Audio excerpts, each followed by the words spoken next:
Baik, Assalamualaikum warahmatullahi wabarakatuh. Salam sejahtera buat kita semua ya. Oke, teman-teman, balik lagi ke channel Muhammad Rian Permana, di mana di sini ada beberapa ilmu tentang teknik industri yang akan setiap saatnya nanti saya akan share ya. Nah, pada kesempatan kali ini saya akan membahas terkait tentang perencanaan dan pengawasan operasi.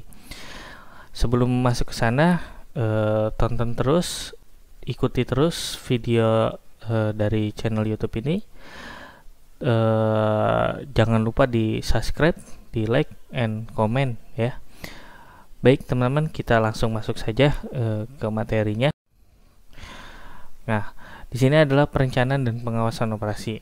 Kompetensi bahasannya adalah mampu melakukan peramalan produksi dengan beberapa metode peramalan, mampu melakukan perencanaan produksi berdasarkan hasil peramalan, dan mampu melakukan pengawasan dan perencanaan persediaan dengan beberapa metode.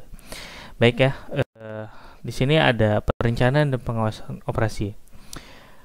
Apa sih itu perencanaan dan pengawasan operasi?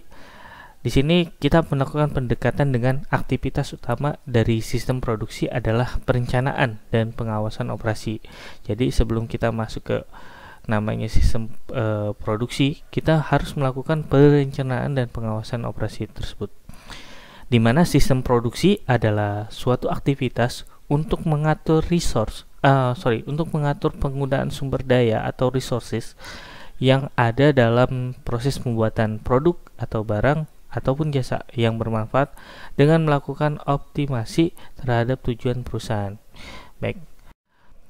Nah, adapun sebagai salah satu dari proses, yaitu kita masuk di sini adalah adanya input. Nah, input itu sebagai bahan. Nah, TK ini ada tenaga kerja, kemudian mesin, fasilitas, dan lain-lain.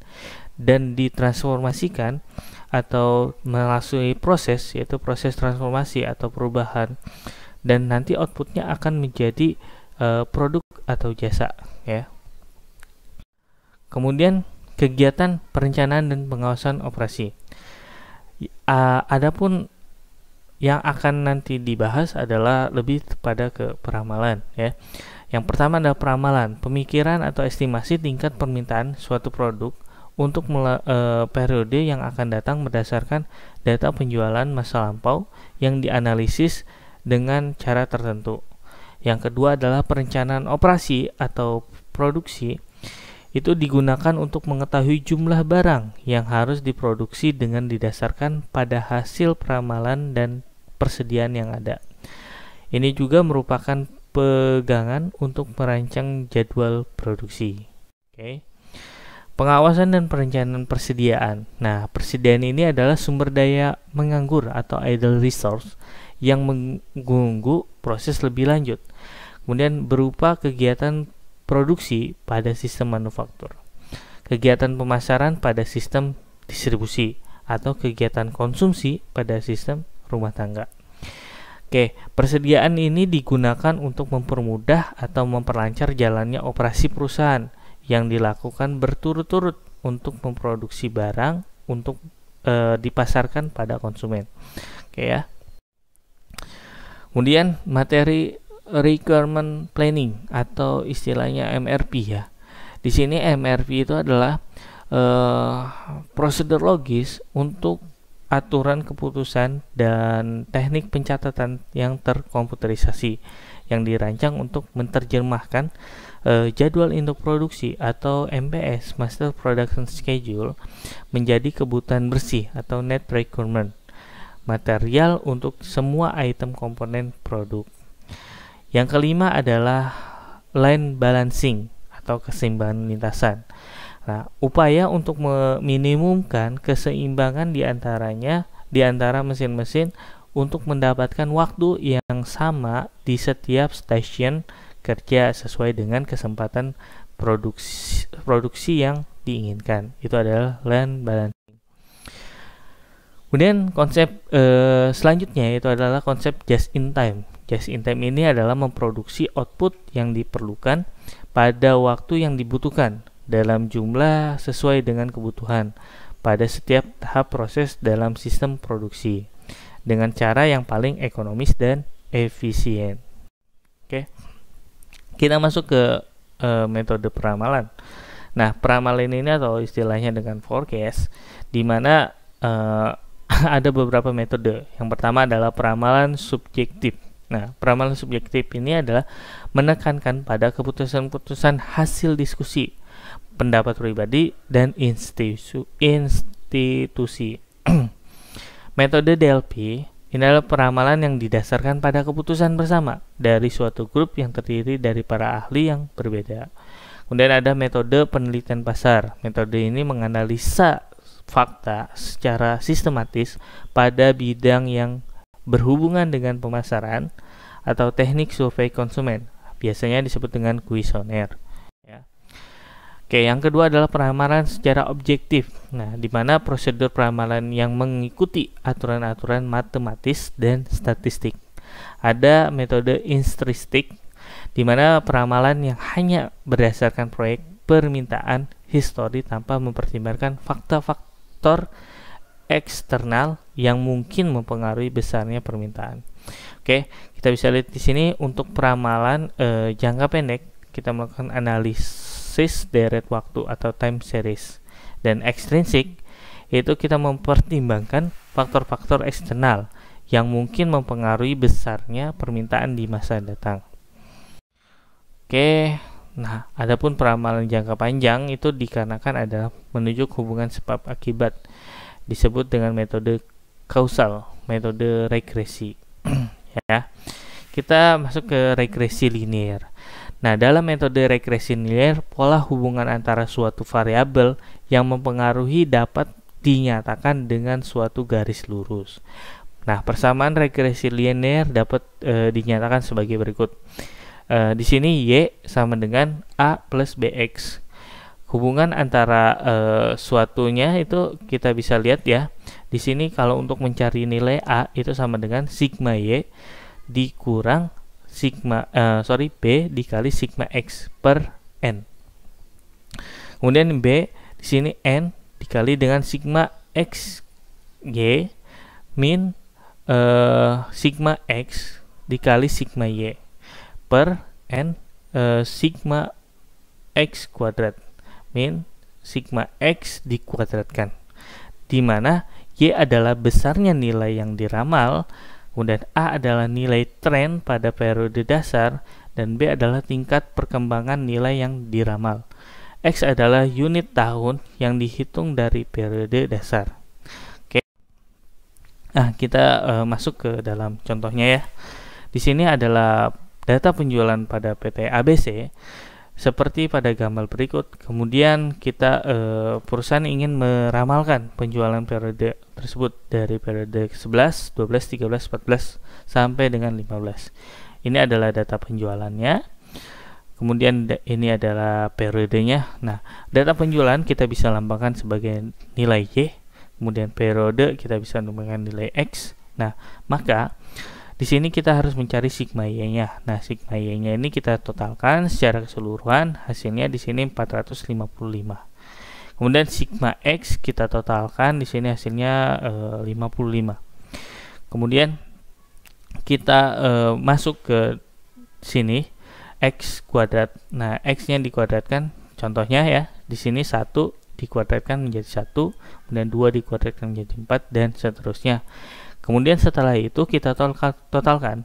Nah, ini akan menjadi nilai sigma X kuadrat. Di sini adalah sigma X totalnya adalah 385. Nah, selanjutnya kita buat tabel lagi kolom. Di sini ada X kali Y, di mana nilai X ini dikali dengan nilai Y. Nah, ini semua contohnya ya. Di sini 1 dikali 45 itu 45, kemudian 2 dikali dengan 35 hasilnya 70, dan seterusnya. Nah, kemudian kita totalkan, ini akan menjadi nilai sigma X kali Y. Jadi di sini 2680. Oke. Kemudian setelah itu kita masukkan yang pertama harus kita cari adalah nilai B B-nya. Nah, nilai B-nya ini kita masukkan, kita substitusikan ke dalam rumus bakunya, di mana di sini dihasilkan nilai B-nya adalah 2,15 dan nilai A-nya adalah 33, setelah dapat nilai B, kemudian kita akan mencarikan nilai A-nya. Nah, nilai A-nya sudah didapat, itu 33,675. Sehingga kita masukkan ke persamaan regresinya, di mana Y sama dengan A plus BX. Nah, di sini adalah A, nilai A-nya dimasukkan, kemudian diganti juga nilai B-nya. Nah, sehingga ketika kita mau meramalkan ramalan yang ke-11, 12, 13, 14 sampai 15, kita tinggal masukkan ke persamaan berikutnya.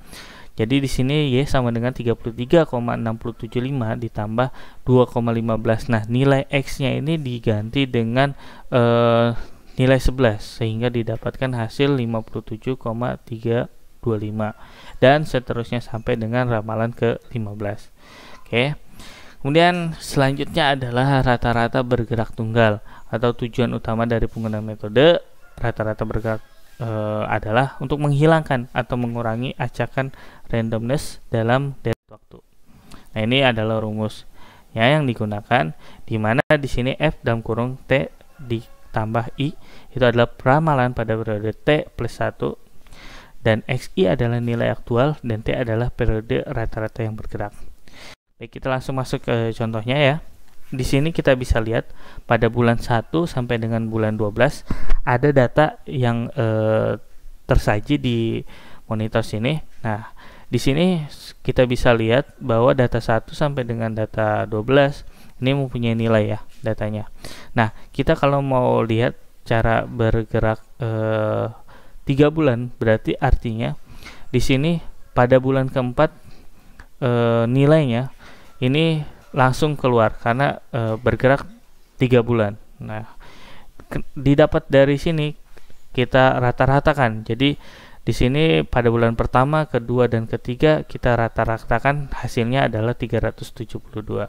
Begitu juga pada bulan selanjutnya, ini 366, ini dari bulan kedua sampai dengan bulan keempat.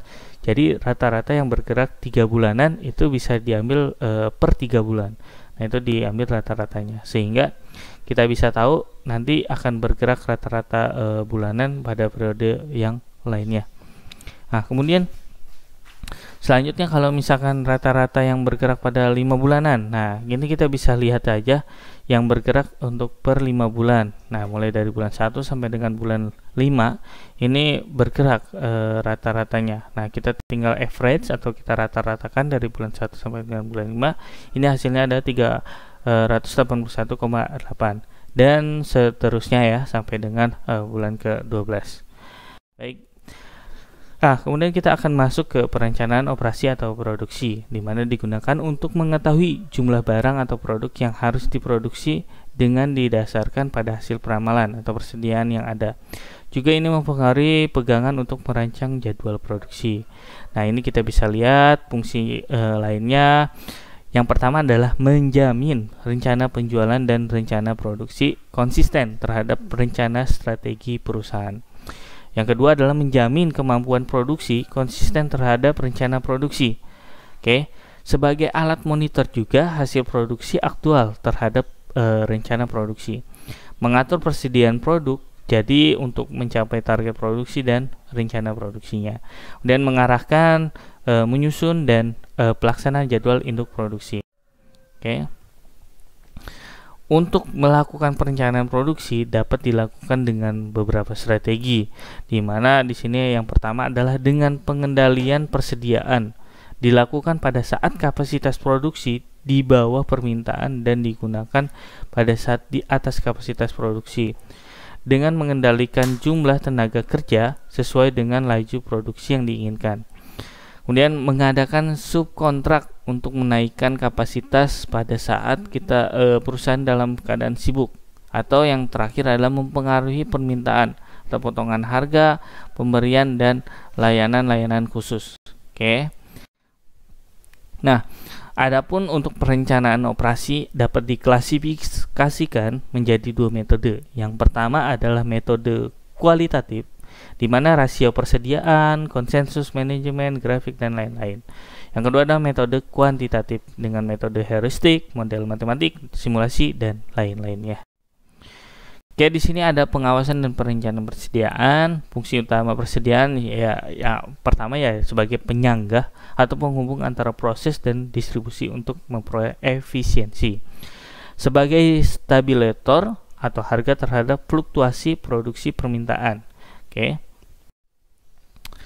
Nah, masalah umum persediaan dalam suatu sistem dapat dibedakan menjadi dua, yaitu masalah kuantitatif dan masalah kualitatif.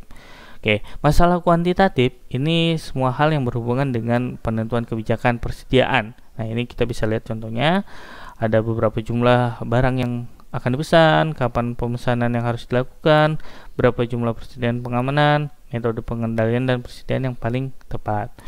Kemudian yang kedua adalah masalah kualitatif. Nah, semua ini berhubungan dengan sistem pengoperasian persediaan. Adapun yang contohnya adalah jenis bahan atau barang yang ada dan di mana barang tersebut ditempatkan, berapa banyak barang yang harus proses pemesanan, siapa saja yang harus ditunggu sebagai pemasok. Nah, itu adalah masalah kualitatif. Nah, selanjutnya adalah komponen dalam rangka penentuan persediaan.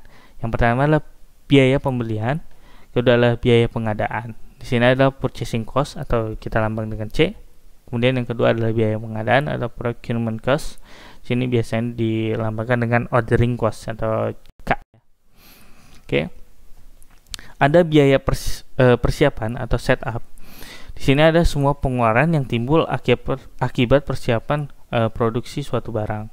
Atau biasa menyusun dengan peralatan produksi, menyetel mesin, persiapan dan lain sebagainya ya. Kemudian selanjutnya ada namanya biaya penyimpanan atau holding cost. Ada pun yang meliputi biaya modal, biaya gudang, biaya asuransi, administrasi, kadaluarsa, dan kerusakan dan penyusutan. Ini adalah biaya dari penyimpanan. Oke, yang keempat adalah biaya kekurangan persediaan atau kehabisan stok. Di sini biayanya timbul akibat terjadi persediaan yang lebih kecil dari jumlah yang diperlukan. Adapun metode pengendalian persediaan itu menggunakan metode tradisional, perencanaan kebutuhan atau MRP, metode Kanban. Nah, metode pengendalian persediaan tradisional atau EOQ, di sini kita bisa melihat adalah jumlah ukuran pemesanan yang ekonomis, kemudian titik pemesanan yang kembali, dan jumlah cadangan pengamanan yang diperlukan. Adapun model EOQ didasarkan pada asumsi-asumsi sebagai berikut. Nah, teman-teman bisa lihat kita akan memasuki tentang EOQ. Nah, adapun biaya total persediaan di sini adalah ordering cost ditambah holding cost ditambah purchase cost. Nah, ini keterangannya. Adapun parameter-parameter yang digunakan. Nah, untuk grafik dari EOQ sendiri kita bisa lihat di sini ada di mana titik saat pemesanan diterima. Kemudian di sini ada rata-rata persediaan. Nah, di sini juga ada nanti di sini seharusnya ada safety stock ya nantinya. Oke, di sini kita bisa lihat langsung saja masuk ke rumusnya ya. Di mana biaya pemesanan sama dengan K D per Q. Di mana K adalah biaya pesanan setiap kali pesan, kemudian D adalah permintaan per periode, dan Q adalah jumlah pemesanan yang optimal. Dan B adalah biaya simpan, kemudian K biaya simpan atau K kita mencarinya dengan D per Q. Biaya hasil per unit per periode, Q adalah jumlah pemesanan yang optimal. Kemudian rumus pembelian C atau rumus model Q atau EOQ sebagai berikut. Berarti akar dari 2D kali K per H. Nah, di sini rumus mencari contohnya ya. Untuk waktu antar pemesanan yang optimal ada T0 sama dengan EOQ per D, di mana contohnya adalah permintaan harian suatu jenis barang diperkirakan ada 100 unit, kemudian biaya pemesanan itu diketahui adalah 100 setiap kali pesan ya, setiap kali pesan itu 100 biaya. Nah, kemudian biaya penyimpanannya adalah setiap unit persediaan 0,02. Tentukan pemesanan yang ekonomis dan waktu antar pemesanan yang optimal.